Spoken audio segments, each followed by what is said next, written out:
너무 먹을 것이 없으니까 품을 제대로 안 주는 거예요. 그래서 그 배고픔을 해결하기 위해서 뭐예요? 돼지가 먹는 돼지 우정을 통해 손을 넣어서 그 건지를 이렇게 먹었다라고 하는 겁니다. 아주 처참한 그런 상황이 되어지는 거죠. 그렇게 해서 돼지가 먹는 주염 열매로 배를 채우고야 하였는데, 그런데도 불구하고 그것도 배를 채울 수 없는 상황이었다. 그러자 이제 생각이 납니다. 내 아버지 집에는 먹을 것이 많은데 내가 괜시리 돈 다 가지고 나왔구나 라고 하는 거죠. 또한 나와서 자기가 행하였던 일들을 돌이켜보니까 도저히 아버지 앞에 다시 갈 염두가 나질 않는 거죠. 그러나 살기 위해서는 어쩔 수 없이 아버지 앞에 가야 되겠고, 그래서 이제는 아들이 아니라 종이라 칭함을 받겠다라고 나아가졌다라고 하는 겁니다. 정말 아버지 앞에 너무 염치 없는 거죠. 도저히 감히 부끄러워서 제대로 된 생각을 가진 거예요. 이 아들도 자기 일을 돌이켜보니까 자기가 얼마나 정말 죄인이었는가, 미련하고 어리석은 일을 행하였는가라고 해서 알게 된 거예요.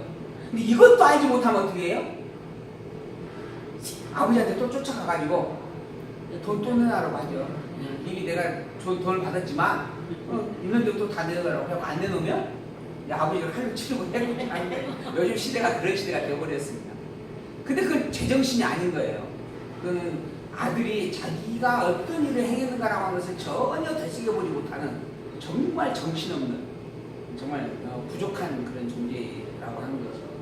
어쨌든 이 아들은 자기의 존재를 돌이켜보고 깨달아 알게 됩니다. 내가 정말 어리석은 죄인이었구나 라고 하는 거죠. 그러고 난 다음에 이제 아버지를 쫓아갔어요. 그리고 이야기합니다.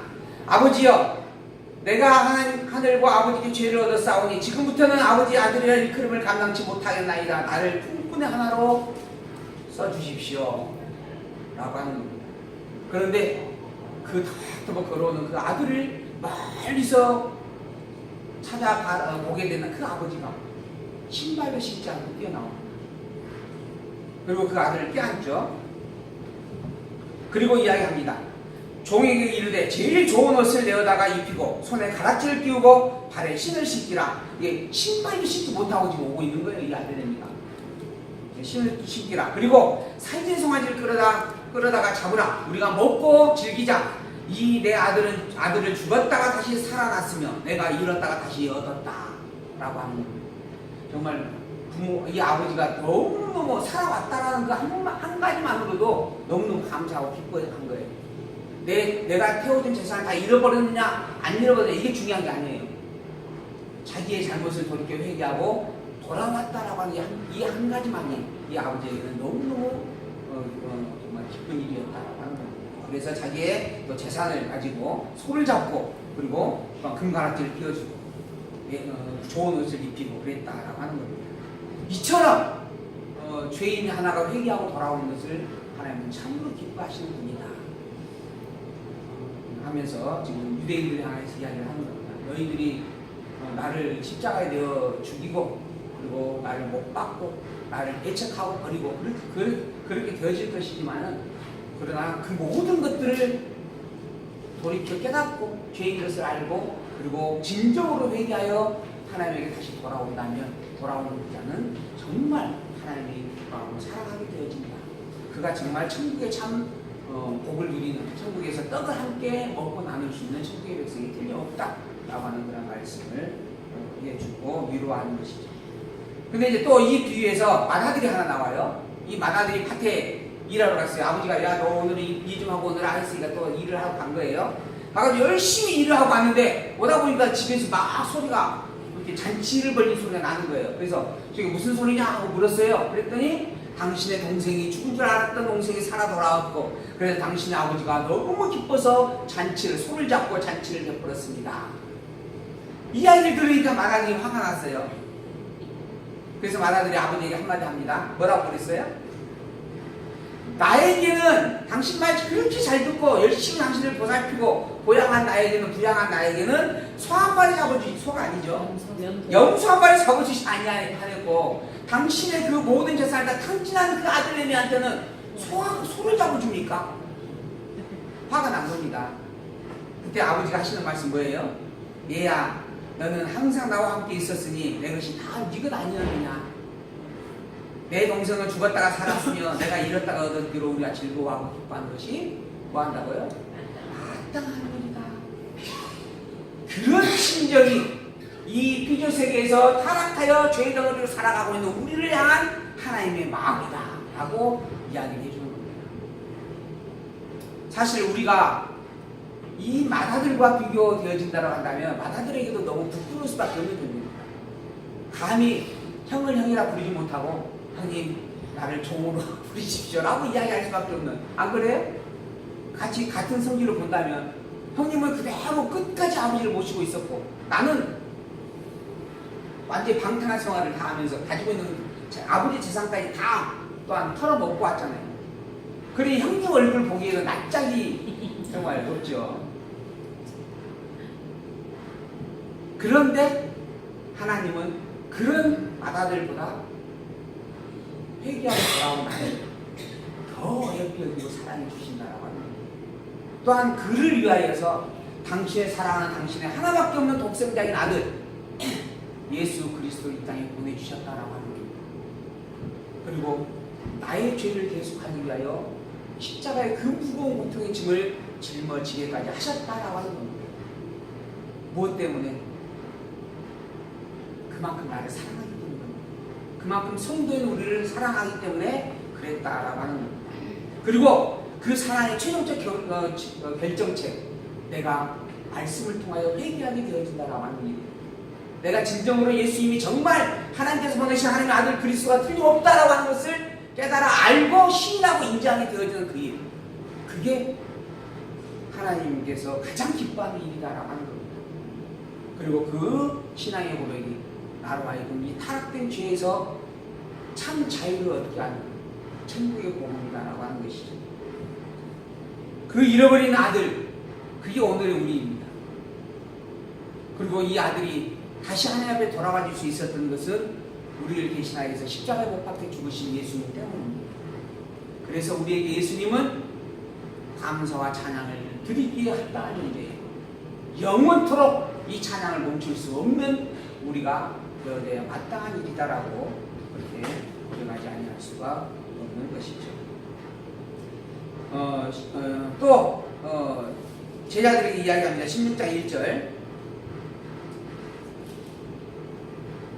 또한 제자들에게 이르되 어떤 부자에게 청지기가 있는데 그가 주인의 소유를 허비한다는 말이 있었어요. 주인이 저를 불러다가, 지금 이 모든 내용이 비유예요. 비유. 실제 있는 이야기가 아니고 예수님께서 직접 비유라고 하는 방법을 통하여 가르치고 있는 말씀이에요. 천국이란 이런 것이다. 또한 예수 그리스도께서 십자가에 못 박혀 죽는 이 사건이 너희들에게도 이런 성질을 가지고 있는 것이다. 이러한 비유로 지금 가르쳐 주시는 말씀이에요. 이 본문도 비유입니다. 어떤 부자에게 청지기가 있었어요. 이 청지기는 신분꾼이에요. 근데 이 청지기가 재산을 자꾸 허비한다는 이야기를 들은 거예요. 내 자기 재산을 허비하고 있다라는 이야기를 들은 겁니다. 그래서 주인이 저를 불러가는데 내가 너희 말을 지금 그렇게 듣고 있는데 어떻게 된 일이냐? 너 잘못한 것이 분명히 있느냐? 라고 묻는 거죠. 그리고 더불어서 이제 너 이 일을 그만두어라. 내 쫓겠다. 라고 말하는 겁니다. 자, 그러자 청지기가 속으로 이르되 주인이 내 직분을 빼앗으니 내가 무엇을 할꼬? 땅을 파자니 힘이 없고 빌어먹자니 부끄럽고 내가 할 일을 알았다. 어떤 일인가? 이렇게 하면은 직분을 빼앗긴 후에 저희가 나를 자기 집으로 초대하지 않겠느냐라고 하는 거예요. 그래서 방법을 생각을 한 겁니다. 분명히 이 종은 주인에게 해를 끼친 종이에요, 이미. 그래서 주인에게 책망을 받고 지금 쫓겨난 상황에 있는 겁니다. 근데 이 종이 한 가지 일을 행하는데 그게 어떤 일이냐면 빌려간 사람들 하나씩 불러 모으는 거예요. 주인에게 빌려간 사람들. 그래가지고는 그 빚진 자들에게 너 얼마나 빚 빌려갔느냐라고 묻죠. 낱낱이 불러다가 먼저 온 자에게 이르되 내 주인에게 얼마나 빚졌느냐? 기름 100마리입니다. 그래? 그럼 여기 증서에다가 빨리 앉아가지고 50이라고 써라. 50을 감해줘 버리는 거예요. 또 다른 얘기에 너는 얼마 졌느냐? 밀 100석입니다. 아 그래? 그럼 너 여기 증서에다가 80이라고 빨리 써라. 하고 또 감해주는 겁니다. 주인이 이걸 딱 봤어요. 야, 이 청지기 정말 못된 놈이구나. 일을 할 때도 내 재산 다 이렇게 빼먹고 이렇게 손해나게 해놓고는 정작 일을 그만두라 그랬더니 이제 아예 나를 도산시키려고 그러는 거구나. 그래야 되지 않겠어요? 근데 주인이 뭐라 그래요? 이 옳지 않은 청지기가 일을 지겹게 하였다라고 하는 거예요. 주인이 자기 입장에서 보게 되어지면 청지기를 그 자리에서 권장을 치고 매를 맞고 매를 때리고 감옥으로 보내야 될 그런 상황입니다. 근데 주인이 자기를 기준에 놓지 아니하고 청지기가 하는 그 일을 기준에 놓고 본 겁니다. 아, 청지기가 지가 살 길을 만들어가고 있구나 라고 하는 거예요. 나한테 있어서는 내 자산을 축내고 있는 일이지만 청지기 저 녀석에게는 지가 살 길을 만들고 있는 아주 참지혜로운 일이구나. 거기에 이거 가지고 야 혹시 이런 일 있으면은 나중에 뭐 당신도 그렇게 하시오 이렇게 이야기하는 게 안 되죠. 이거는 그냥 이 청지기 자체만 볼 때에는 청지기가 참 지혜 있다 이야기를 하는 거예요.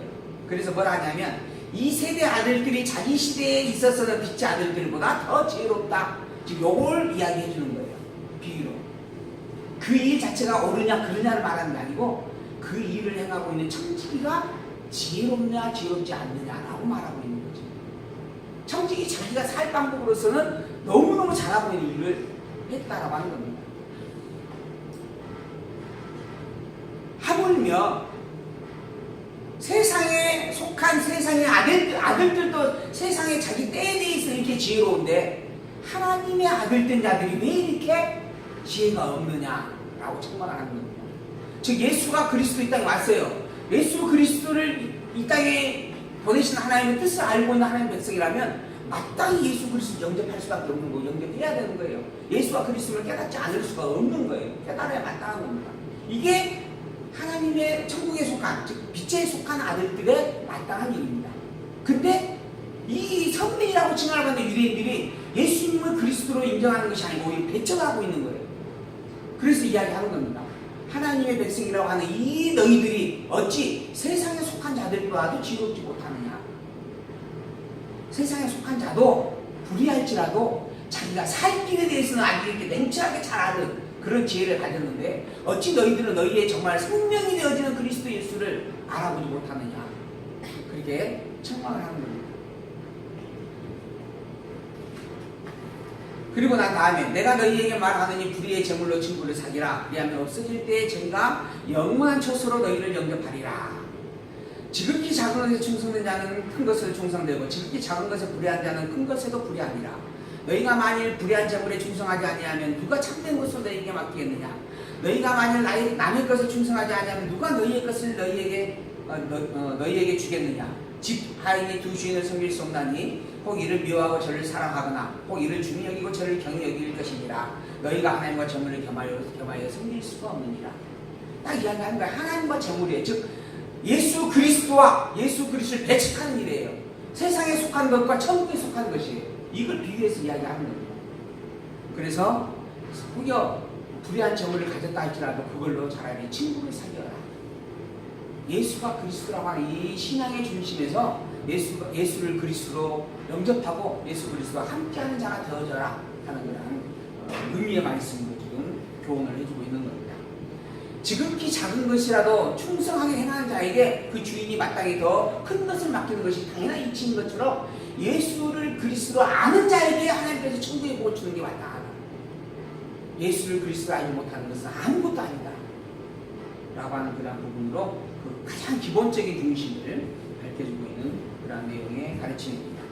그래서 철저히 예수 자신이 그리스도임을 선포하고 예수 그리스도를 영접할 것을 강조하고 있는 그런 가르침의 말씀이었죠. 그리고 난 다음에 이제 교만한 것을 버리고 포기하라라고 하는 말씀으로 예수님께서 이야기해 주는 그런 내용들 16장 14절부터 되어지는 그런 말씀입니다. 16장 14절 조금 더 볼까요? 바리새인들은 돈을 좋아하는 자라 이 모든 것을 듣고 비웃어요. 이 돈을 좋아하는 사람들이 이게 얼마나 미련한 소리인가? 아니 내 재산을 지금 축내고 있는데 어찌 그걸 잘했다고 말할 수 있느냐? 비웃는 거예요. 바리새인들인데 돈을 기준에 놓고 있는 자들은 비웃는 겁니다. 나 예수께서 이르시되 너희는 사람 앞에서 스스로 옳다 하는 자이나 너희 마음을 하나님께서 아시나니 사람 중에 높임을 받는 그것은 하나님 앞에 미움을 받는 것이다. 너희의 기준은 하나님 기준이 아니고 사람 기준이다. 이렇게 말씀을 하는 겁니다. 율법과 선지자는 요한의 때까지요 그 후로부터는 하나님 나라의 복음이 전파되어 사람마다 그리로 침입한다. 여기 이제 또 하나의 이제 그 어떤 하나님의 섭리의 방식이 바뀌는 내용입니다. 하나님의 섭리의 방식이 요한의 때까지는 지금 예수께서 오셨어요. 근데 예수께서 오시기 바로 전에 세례 요한이 있었죠. 요한이 있었습니다. 요한. 근데 이 요한의 때까지 하나님께서 계속 선지자를 보냈어요. 선지자. 구약의 모든 사건에도 선지자를 보내서 하나님의 말씀을 증가하도록 했다라고 하는 거죠. 그래서 율법, 이게 모세를 통한 율법이죠. 이 율법과 그리고 요한까지의 모든 선지자를 통한 말씀들, 율법과 선지자예요. 이게 구약성경 전체예요. 예수 직전까지 모든 사건입니다. 이 모든 섭리를 하나님께서 해왔었는데 그 이후부터는 하나님 나라의 복음이 직접 전파되어진다. 즉 예수께서 하나님 나라 되신 그분께 직접 와서 당신이 직접 천국 복음을 전파한다. 이때까지는 사람을 통하여 모세 율법이나 선지자 입을 통하여 하나님이 선지하셨다라 한다면 이때부터는 하나님께 직접 오셔서 선지하게 되어진다 라고 하는 그런 내용입니다. 그리고 이 천국 복음을 듣는 이때에는 직접 들은 자들로 말미암아 천국이 침노당하게 되어져 있다. 즉 이건 오직 유대인들만을 대상화한 섭리였어요. 그러나 이제 유대인들의 그 어떤 구원을 멈추고 이방인들을 이곳에 포함시키겠다라고 하는 의미가 되어지는 말씀입니다. 그래서 천국은 침노당한다라고 이야기하는 거예요. 그러나 그렇다고 해서 그러면 지금까지 이렇게 모세 율법과 선지자 입을 통해서 통하신 말씀은 헛된 것인가? 이제 이것은 없어져 버렸고 예수님의 복음으로만큼 구원을 받는 것인가?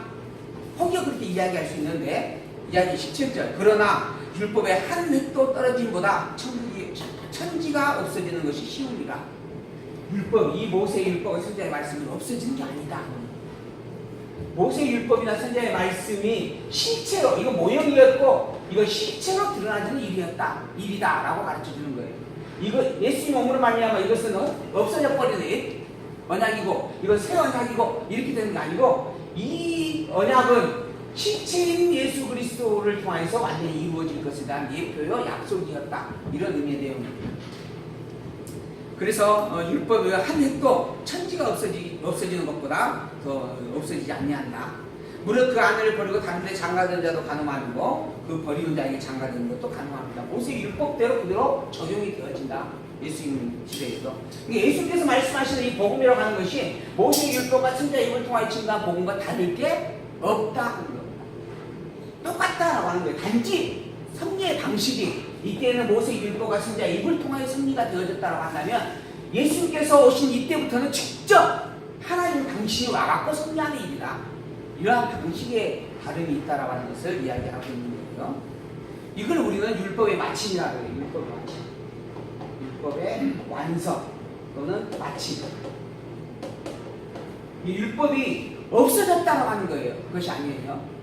지금 율법이 없어졌다라고 말하는 사람들은 예수를 믿고 구원을 받으면 이제는 죄 지어도 상관없다. 이건 죄가 아니다. 왜? 한 번 구원은 영원한 구원이기 때문이고. 그래서 이후부터는 내가 죄를 지었다라고 하는 부분 아니 내가 다시 죄 짓는 것은 없다. 그 죄라고 인정하지 않는다. 그렇게 말해요. 이게 구원파에서 하는 이야기입니다. 구원파에서. 그래서 이후에 예수를 한번 믿고 영접하는 이후에는 혹여 죄에 대한 회개라고 하는 것은 있을 수 없다. 죄에 대한 회개는 오직 예수님의 십자가로 말미암아 해결되어지는 것인데 이미 한 번 해결받았는데 또 예수님의 십자가가 필요하겠느냐? 그러니까 예수님의 십자가를 또 필요로 한다라고 하는 말의 의미로 회개한다라고 하는 것은 그거는 예수님의 십자가를 모독하는 일이다. 한 번 십자가를 통하여 구원받고 예수님을 영접한 자는 이제는 더 이상 회개는 없는 것이다. 그래서 회개 기도는 하면 안 된다. 이렇게까지 이야기를 하거든요. 이게 구원파에서 하는 이야기입니다. 그러나 이건 율법이 이제 없어졌다라는 의미에서 하는 이야기예요. 근데 본문은 율법은 천지가 없어지기 전까지 절대 없어지지 않는다라고 이야기합니다. 근데 천지가 없어지는 것은 언젠가 예수님께서 오셨어요. 그 부활 승천하셨죠. 지금 천상에 계십니다. 그리고 마지막 재림하시죠. 그리고 마지막 백보자 심판을 하는 거예요. 이때 천지가 없어져요. 지금 이 세상에서 시작되어지는 창조가 이때는 종말로 끝나는 겁니다. 그리고 영원한 나라가 완성이 회복이 되는 거죠. 이때까지 율법은 존재하는 거예요. 단지 택함받은 자에게는 율법 안에 율법이 적용되는 안에 예수 그리스도의 보자기를 덮어 쓰고 있는 겁니다. 그래서 율법이 내가 쓰고 있는 이 보자기로 말미암아 율법이 자꾸 나를 정죄하려고 해도 보자기로 말미암아 정죄받지 못하는 거예요. 정죄할 수가 없게 되는 거예요. 너 죄로 말미암아 죄의 값이 사망인데 사망해야 그 생명을 내놓아라. 계속 이 율법이 요구를 해요. 근데 이미 이 생명의 고자기가 나를 둘러싸고 있어요. 그러니까 요구는 있으되 응답할 필요가 없게 되는 거죠. 내가 응답하지 않는 거예요. 안 하도 되는 거예요. 왜? 이미 예수님께서 나를 둘러싸고 예수님 품 안에 나를 두고 계시기 때문에. 근데 예수님 밖에 있는 자들은 어떻게 돼요? 밖에 있는 자들은 끊임없이 율법으로 만나면 심판을 받고 정죄를 받아요. 언제? 마지막 최후의 백보자 심판 때까지. 그래서 율법이 없어지는 거 아니에요. 이 죄 지으면 안 된다라고 하는 것은 죄 지어도 상관없다라고 하는 것은 잘못된 말이에요. 죄 지으면은 분명히 우리가 율법의 정죄를 받게 되어져 있어요. 그러나 그 정죄가 예수 그리스도의 쇠맞고 의로운 옷으로 말미암아 카트당한다라고 하는 것입니다. 그 영향력 안에서 이게 적용이 된다라고 하는 부분의 말씀인 것입니다. 그런 내용으로 이야기를 하고 있는 게 14절부터의 말씀이고, 그다음 19절 부자와 나사로에 대한 비유를 가지고 또 이야기를 해주는 내용인데요. 이 내용은 또 이어서 다음 시간에 살펴보도록 하겠습니다. 이거 본문이 좀 많이 길어서 요약 정리를 좀 해야 되는데 집에 있으면 읽어오시면 제가 요약 정리를 해서 말씀을 좀 드려주시면 좋을 것 같아요. 근데 어쨌든 또 다시 한번 우리가 본문을 읽어보고 확인하는 것도 중요한 일이니까 다음 시간에 이 나사로와 부자에 대한 비유를 가지고, 이 나사로와 부자에 대한 부분도 실제 사건이 아니에요. 이것도 비유를 가지고 하는 이야기입니다. 전에 이제 우리 집사님께서 이 나사로가 거지 나사로가 맞느냐? 실제 거지 나사로는 실제 인물입니다. 그리고 그 나사로가 죽었다 살아났어요. 그러니까 모두가 지금 다 알고 있는 상황이에요. 그러니까 그 알고 있는 그 사람을 그 비유의 대상으로 지적을 해가지고 설명을 해주고 있는 거예요. 이 실제로 이 나사로가 죽어갖고 지금 아브라함 품 안에 있고 또 부자도 죽어갖고 지옥에 가 있고 이런 상황이 아니고, 그렇다라고 하는 것을 우리가 상상을 해보면서 그런 부분을 통하여 천국과 지옥이 어떤 것인가 라고 설명을 해주는 그런 비유적 가르침이다 라고 하는 거, 일단 그것도 염두에 두면서 다음 시간에 이 나사로와 부자에 대한 설명으로 무엇을 말하고 있는지를 살펴보도록 하겠습니다. 오늘 여기까지만 살펴봅니다.